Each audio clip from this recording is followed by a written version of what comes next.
Standing committee یا نئے کمیٹیوں کو فعال کرتے ہوئے کام لے لیں تاکہ ایسی چیزوں پر غور ہو سکے. تو میری گزارش ہے کہ اسٹینڈنگ کمیٹی کے حوالے کریں تاکہ سب اکٹھے ہیں.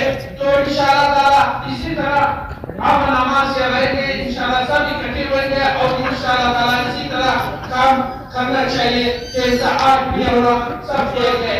شکریہ. لوگوں کی تنخواہیں بند ہیں, ہمارے تعلیمی اداروں سے بچوں کو اٹھایا جا رہا ہے.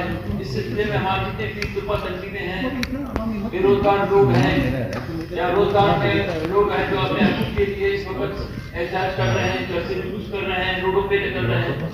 تو ایک ماشاءاللہ جیسا قانون نیا نافذ ہوا ہے, جب اجلاسیں جاری ہو تو وہاں پہ آرڈیننس جاری نہیں ہو سکتا ہے. تو گورنر صاحب نے کس طرح آرڈیننس جاری کیا ہے, اس کو فوری طور پہ واپس کیا جائے کہ اس پورے اسمبلی کو بلڈوز کرنے سے مترادف ہے. اس کو فوری طور پر واپس کیا جائے. اور یہ انسانی حقوق سے بھی متصادم ہے, انسانی حقوق سے کہ آپ لوگ اپنے احتجاج کے لیے جمہوری طریقے سے آپ کے سامنے آتے ہیں, آپ کہہ رہے ہیں 6 ماہ آپ کی سزا ہوگی, اس میں لاکھ روپے جرمانہ ہوگے. ایسا مطلب اس کو فوری طور پر واپس کیا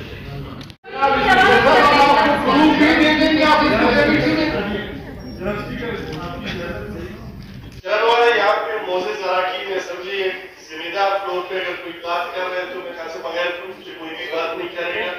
پچھلے دنوں جب یہ عدم اعتماد کا سلسلہ شروع ہوا اور یہ تمام چیزیں شروع ہوئی, پہلی مطلب عدم اعتماد کی تحریک یہاں پہ پیش ہوئی, اس کے بعد ایگریکلچر ڈپارٹمنٹ میں بھی یہی کام ہوا.